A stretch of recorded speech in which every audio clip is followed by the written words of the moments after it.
Bom dia, boa tarde, boa noite. Eu sou o professor Wolfram, professor de História, e estou aqui mais uma vez para gravar um novo vídeo, ou seja, aquela lapidadazinha sobre um assunto show de bola, que é falando sobre o primeiro reinado. Mas antes, comenta, curte, compartilha e ativa aquele sininho de notificação para não perder nada do canal. Ok, galerinha? Show de bola. Vamos para o assunto? Gente, o assunto aqui é falando sobre a Constituição. No último vídeo falamos sobre a independência do Brasil, onde teve várias burocracias dentro da independência do nosso país. Ou seja, teríamos até que pagar uma indenização de 2 milhões de libras esterlinas. E aí quem ficou tomando conta do Brasil foi Dom Pedro. Dom Pedro I, o que ele faz? Ele convoca uma Assembleia Constituinte para essa Assembleia Constituinte, no caso que é os deputados, os senadores, aprovar uma Constituição em 1823.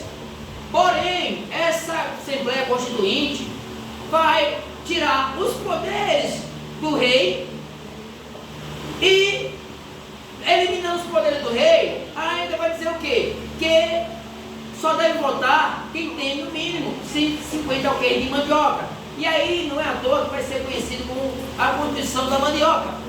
E aí Dom Pedro não quer perder o poder aqui no Brasil, porque essa Constituição de 1823, apelidada de Constituição da Mandioca, ela vai ser derrubada e vai limitar o poder dele. Então ele não quer. Com isso, ele derruba a Assembleia Constituinte e em 1824 ele vai abrir uma nova Constituição, onde ele vai, na verdade não ele vai abrir a Constituição não, ele vai fazer a Constituição, ele mesmo, Dom Pedro, ele vai outorgar.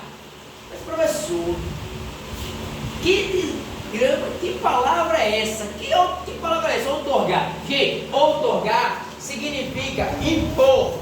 Impor. Ou seja, Dom Pedro, ele vai colocar a Constituição brasileira imposta, sem perguntar a ninguém. Ok? Sem perguntar a ninguém. Ou seja, vai ser uma Constituição antidemocrática.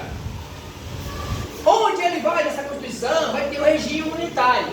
O que seria esse regime unitário? Esse regime unitário é onde um cara só reina todo o país sem precisar de autorização de outra pessoa. Montesquieu na França e para a Europa inteira, ele fez o que? A separação dos 3 poderes, para ninguém ter poder mais que outro. E o que acontece? Dom Pedro elimina praticamente os 3 poderes com um poder que ele vai instalar aqui, que é o poder moderador. Mas antes, pessoal, ele vai ser o único rei absolutista praticamente aqui no Brasil, porque no absolutismo aqui no Brasil, mas tem um absolutismo maquiado, e ele vai implantar também um sistema de padroado régio. Mas professor, o que é esse sistema de padroado régio? Esse sistema de padroado régio é quando tem a união de rei, que é o Estado, e a igreja. Ou seja, o rei bota um padre para comandar uma igreja. Ou seja, um padre é como se tivesse um cargo político, onde o rei coloca o padre para celebrar. Ou seja, é um cara assalariado. E aí o que acontece? Dom Pedro pode botar para a rua a hora que ele bem entender, porque ele só não está fazendo chover. Só falta isso. E aí, pessoal, nessa Constituição, onde ele vai impor de goela abaixo, ele vai fazer o voto censitário. O que é o voto censitário, professor? O voto censitário é que só pessoas que tinham cabide, dinheiro, cifras, pessoas ricas poderiam votar. Ou seja, não tinha democracia aqui no Brasil, no tempo da independência. E de quebra, como eu falei de Montesquieu, que ele vai fazer os 3 poderes, que é o legislativo, o executivo e o judiciário, Dom Pedro ainda vai, de quebra, colocar um 4º poder aqui no país, que é o poder moderador. Mas que diabo é isso? Professor, que diabo é esse poder moderador?